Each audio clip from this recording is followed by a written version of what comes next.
Jour. Les vraies voix Sud Radio, le grand débat du jour. 2027, ce sera Bardella Attal? Oula, mais cher monsieur, ce sera Marine Le Pen. Je pense qu'elle a ses chances pour la J'allais vous prochaine demander, est-ce que c'est présidentielle. possible désormais? Oui, je pense que c'est possible. Après 7 ans de pouvoir d'Emmanuel Macron, je ne crois pas que vous puissiez modifier ce qui apparaît être une marque de fabrique du macronisme. Bien évidemment que si elle soit par exemple un candidat d'extrême gauche, je voterai sans aucun problème Marine Le Pen. C'est évidemment le Rassemblement national qui a le programme le plus adéquat. C'est sûrement la raison pour laquelle nous sommes quand même plébiscités évidemment dans les sondages.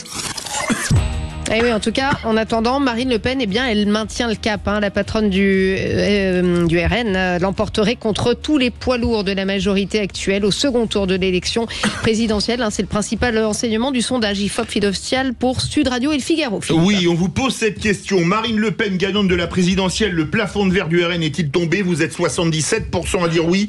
Vous voulez réagir? Aude attend vos appels au 0826 300 300.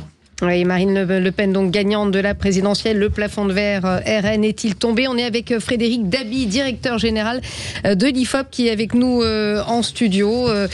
Frédéric Dabi, c'est vous qui avez donc bonsoir. Réalisé ce sondage. Bon, pas vraiment de grande surprise. Oui, alors pas vraiment de grande surprise. C'est vrai qu'il confirme toutes les enquêtes précédentes, l'enquête pour Verge actuelle, l'enquête IFOP Fiducial pour Sud Radio et le Finimac d'il y a un an. Moi, je vais être un peu en contre-pied par rapport à vous. Je ne m'intéresse pas au second tour. Le second tour, c'est d'une fragilité absolue. Quand on interroge les gens sur un second tour, ils connaissent pas les résultats du premier tour. Vous ne mesurez pas une éventuelle dynamique. Moi, ce qui me frappe, c'est son socle.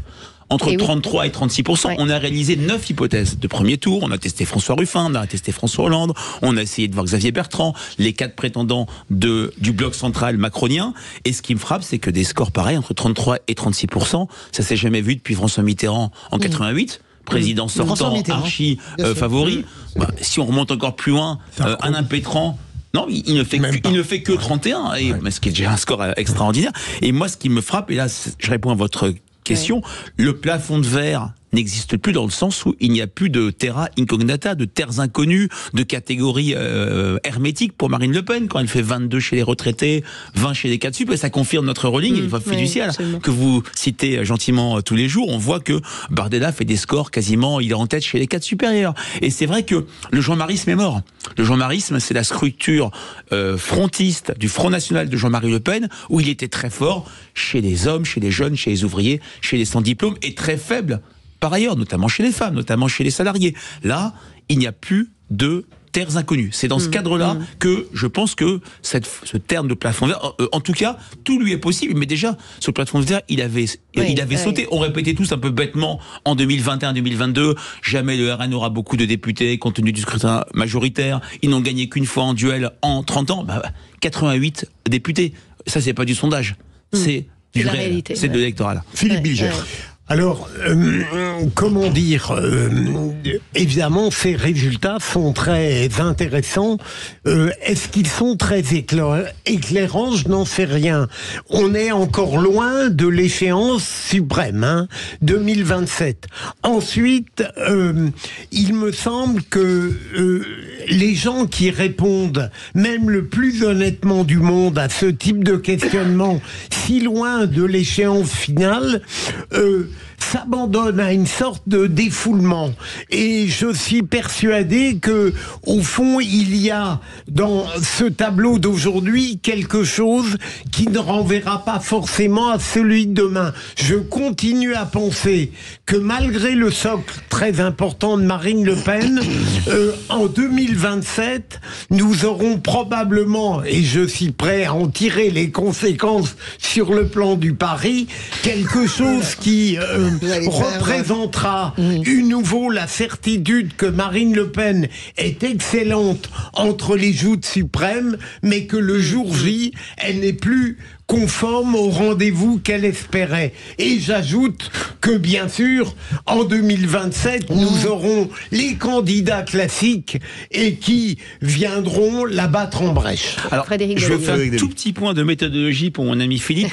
Ce sondage, mon cher Philippe, ne nous informe en rien sur 2027. Il n'est pas prédictif. Il nous informe plutôt, c'est le reflet de la période actuelle. Donc attention, mais vous le savez, à ne pas projeter Et puis les exemples du passé sont absolument nombreux, d'un Raymond Barre favori, un Dominique Strauss-Kahn, un Alain Juppé, même s'il y a eu des présidentielles où 2 ans avant tout était quasiment figé. Mais en tout cas, ça nous renseigne sur l'état des forces actuelles plus que sur une projection sur 2027. Françoise Degois. Alors moi, l'enseignement le plus intéressant dans ce sondage, mon cher Frédéric, moi je regarde toujours les sondages de l'IFOP parce que avec les années, l'expérience, je pense que c'est le seul institut dont on peut regarder les yeux fermés par rapport à la qualité des panels. Permettez-moi de faire une remarque. Lors de la dernière présidentielle, jusqu'à la veille du premier tour, c'était précis à 1% près pour pratiquement tous les candidats. Je confirme. C'est pour ça que c'est très important d'avoir Frédéric Dabi et de confronter avec lui l'homme le plus riche du cimetière. Ça, c'est bien. Moi, ce qui me frappe d'abord, c'est le score de Bardella. C'est-à-dire que moi, c'est l'enseignement le plus important pour moi, c'est que Jordan Bardella, qui n'a jamais fait le début du commencement d'un pas hors de l'ombre de Marine Le Pen, dans 2 cas de figure, face à Gabriel Attal ou Édouard Philippe, il est à 28 ou 29%. Est-ce que vous réalisez ce que ça signifie? Il a 27 ans. Jordan Bardella, il allait chercher les jeunes et les cadres supérieurs. Lui, 33 et 30. 33 et 30. Ça veut dire que en plus de ça, il élargit complètement parce que c'est pas Marine Le Pen qui élargit. Il va chercher les jeunes, les professions intermédiaires. En réalité, il est en train d'incarner une forme de renouveau. On ne sait pas qu'est-ce qu'on met là-dedans sociologiquement, mais un renouveau. Ça, c'est le premier point. Le deuxième point, c'est la gauche. Écoutez, moi, François Mitterrand disait toujours la gauche ne peut pas gagner tant qu'elle ne reconquiert pas les classes populaires. Et l'adage de Mitterrand, qui gagne en 81 grâce à ça, il est 40 ans ou 50 ans plus tard, toujours valable. Voilà. On a un Mélenchon très fort, qui ne lâchera absolument rien. On a une gauche qui veut émerger, mais on n'a pas le leader qui va avec, parce qu'on gagnera pas avec Mélenchon, il va pas nous refaire 3 fois le coup du vote utile.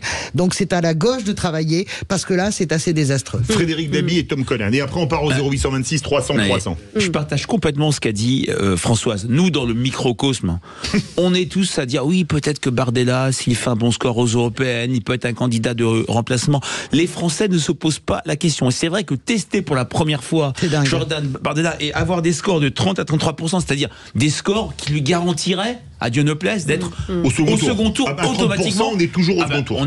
Ça serait une énorme surprise. Je ne sais pas comment ça peut se passer. On peut même être au second tour à 16,86%. La preuve par demi. Non mais voilà, tout ça pour dire que ça montre à quel point, au-delà des bisbilles éventuels, Marine Le Pen a un atout qu'elle n'avait jamais eu, c'est d'avoir un numéro 2 ou un numéro 1 bis qui la protège, qui lui permet de prendre de la hauteur, de sculpter sa stature présidentielle, de descendre dans l'arène quand elle n'est pas là. Et c'est vrai que il y aura peut-être un jour des tensions entre eux. Personne ne peut le dire. Et ce n'est pas notre sujet. Ce n'est pas une question que les Français se posent. Mais en tout cas, ces scores sont effectivement très impressionnants. Il a 7 points d'avance sur Édouard Philippe et 8 sur le Premier ministre. Effectivement, c'est impressionnant, mais c'est aussi un peu sidérant quand même. C'est quand même un parti d'extrême droite, mais il faut quand même le rappeler. Donc c'est quand même assez sidérant. Ils ont quand même changé effectivement la vitrine. La vitrine est en train d'être modifiée en profondeur. En effet, ils ont mis un gars assez jeune qui ne porte pas le nom Le Pen, ça n'a pas échappé évidemment à ceux qui suivent un peu cette affaire-là. Donc je pense que c'est une question de branding aussi, de marketing. On fait un peu oublier le produit un peu périmé, qui était un peu sulfureux, c'est le moins qu'on puisse dire, pour présenter quelqu'un effectivement qui ressemble à quelqu'un de sympathique a priori. Voilà. C'est un produit marketing pour vous. Je dirais la politique, c'est de la communication. Donc, je veux dire, tout le monde en soi fait du marketing, mais là effectivement, je pense qu'il y a quand même un gros ravalement de la façade qui est en cours et qui a l'air de fonctionner. C'est ça qui est sidérant. Le deuxième point aussi, je pense qu'il y a tout simplement l'écoulement du temps, parce qu'en effet, les frasques de Jean-Marie Le Pen aujourd'hui remontent à il y a quand même pas mal de temps. Donc pas mal de gens ont effectivement sans doute oublié d'où vient ce parti. Et une partie notaire de l'électorat n'était pas née. Voilà, ou alors était vraiment au berceau. Donc, mais le vrai problème, c'est qu'il y a quand même une filiation, alors pas une filiation directe, évidemment, puisque Bardella n'est pas non plus issu du clan Le Pen directement, mais tout de même. Et donc, il y a quand même un travail un peu didactique, je pense, quand même à faire pour mettre un peu en perspective cela. Il s'agit pas d'infantiliser les gens du tout, mais tout de même de rappeler encore une fois le contexte le programme concret. Voilà. Frédéric Dabi. C'est bien que non, mais Philippe, c'est intéressant. Excuse-moi, Philippe David. Vous levez les yeux au ciel, Philippe Bilger, chaque fois que nous rappelons... j'ai entendu d'extrême droite. Mais voilà, chaque fois que nous rappelons d'extrême droite, mais bien sûr. C'est faux. Ça n'a plus aucun sens. Mais ça a un sens profond quand vous avez comme colonne vertébrale encore la préférence nationale. Vous êtes d'extrême droite. Arrêtez avec l'argument sur la préférence nationale dans le micro. Écoutez, excusez-moi de vous le dire. Il n'est pas éthique. Mais ce n'est pas le sujet. Le sujet, c'est véritablement que je me battrai jusqu'au bout pour continuer à dire et à rappeler que le Rassemblement national est un parti d'extrême droite. Que ça vous plaise ou pas, c'est l'extrême. Mais non, et ça n'est pas faux. Les grands spécialistes vous disent que non. Ça dépend. Mais ça dépend de quel grand spécialiste. Même Camus, il est partagé. Jean-Yves Camus est partagé sur cette question. Rappelez-vous, il a dit le contraire. Il a dit oui et non. Il a dit les deux. Il a dit non. On va poursuivre ce débat, mais on va aller poser la question peut-être à Pierre Moliette qui veut réagir. Pierre, notre auditeur. Écoutez, moi, je me demande qui c'est qu'on va opposer à Marine Le Pen en 2027. Ah oui. Quel est le candidat qui va sortir de tout ce pot qu'on n'arrive pas à cerner un peu, et qui c'est qui est capable de la contrer, justement. Parce que j'ai pas l'impression qu'il y ait quelqu'un qui sorte du lot en ce moment. Alors, voilà. Pierre, restez avec nous. Baromètre IFOP fiducial pour Sud Radio. Édouard Philippe, superstar, on va dire ça comme ça, premier depuis 2 ans. 2 ans, oui. C'est ça, de mémoire. Un des rares. Vous êtes bien meilleur que moi en termes de mémoire sur les sondages. Pourriez sortir le sondage pour Giscard Mitterrand en 74. Est-ce que le fait qu'elle batte Édouard Philippe, ça veut pas dire quelque chose quand même, Frédéric Dabi, pour répondre à Pierre de Moliette-Sema qui reste avec nous? J'entends bien ce que dit Pierre. C'est vrai qu'il n'y a pas de candidat naturel. On ne voit pas celui qui va relever le gant face à Marine Le Pen. En 2017, 3 ans avant, Emmanuel Macron n'existait pas. Donc il y a aussi, et j'entends ce que dit François sur la rupture en termes générationnels, ce n'est pas impossible. Maintenant, Édouard Philippe limite les dégâts. Avec 26% d'intention de vote au premier tour, il montre que la popularité ne fait pas un vainqueur automatique, mais son socle est fort. Le problème pour lui, c'est une forme de distance, c'est-à-dire, ça fait maintenant 3 ans, 4 ans qu'il est en dehors du pouvoir, il est dedans, dehors, c'est un Pompidou 68, si je puis dire. Mais Pompidou 68, ça a duré qu'1 an. Lui, il doit gérer sur la durée, se faire rappeler au souvenir des Français, créer de la distinction par rapport à Emmanuel Macron, parce qu'on gagne en étant en distinction par rapport à son prédécesseur, ou par rapport au président sortant, tout en montrant sa fidélité. Le chemin est compliqué, mais il reste le mieux placé. C'est pour ça que je ne commande pas ce second tour où il est battu 51-49. Pardon, ça ne vaut rien, ça ne vaut pas grand-chose. Non, mais sur le premier, il assure. C'est celui qui est le plus solide. 26%, c'est un seul net qui garantit un accès au second tour. Et puis en plus de ça, il n'aurait pas de mal à ramasser les voix de la gauche, beaucoup plus d'ailleurs qu'Emmanuel Macron, parce que aller 2 fois mettre son bulletin sur Macron, la première fois c'est dur, la deuxième c'est une torture. Et Édouard Philippe, non mais c'est vrai, excusez-moi, je parle en connaissance de gosse. Et donc je veux dire par là que Édouard Philippe serait peut-être probablement un peu moins repoussoir pour la gauche que Gabriel Attal, qui n'est que le prolongement dans l'esprit des gens.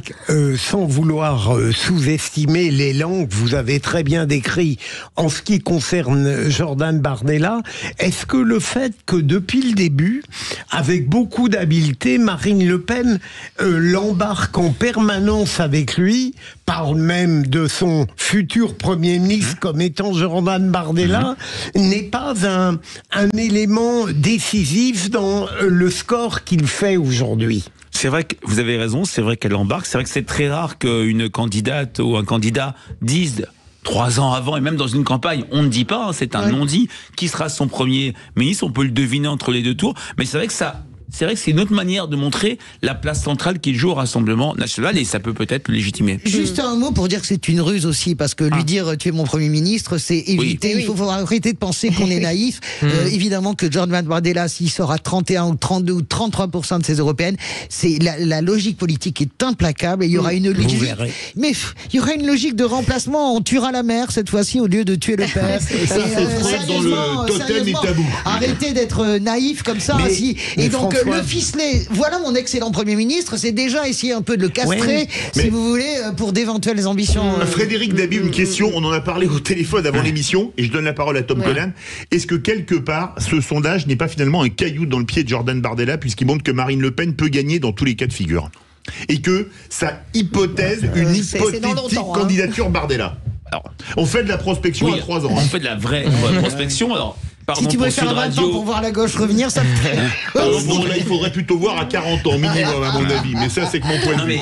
Pardon pour Sud Radio et le Figma, tout le monde ne va pas ça va pas être ce sondage qui est en continuité avec les présents va pas être intégré comme un élément fondamental. Si dans les états-majors, plaisante pas, ça ébullitionne de tous côtés. Ça réagit beaucoup. Je l'ai vu personnellement, j'en ai là.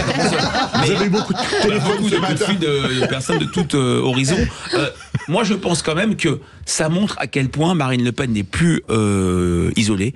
Et il y a eu déjà l'étape des 88 députés qui a mis à distance l'image d'un RN qui s'est pas gêné. Faut pas oublier qu'il y a des élections municipales. Le RN a des ambitions à Toulon, dans l'Eure, dans le Loiret, en continuité avec les élections législatives. Et c'est vrai que tout ça, ça entretient cette idée qu'on trouve dans les enquêtes qualitatives où des Français nous disent de manière spontanée, c'est son tour, on ne l'a jamais essayé, pourquoi pas elle. Je voulais juste dire sur la gauche qu'il y aura probablement un sursaut, parce qu'il y a quand même un espace politique quand même assez considérable à conquérir aujourd'hui. C'est quand même, en termes même d'opportunités stratégiques, si j'ose dire, effectivement les figures émergentes ne sont pas encore parfaitement mises en place, mais je suis absolument certain qu'elles arriveront. Moi aussi. Merci beaucoup. Dans quelques instants, le quiz de la qui l'a dit. Pierre Mollet, c'est intéressant.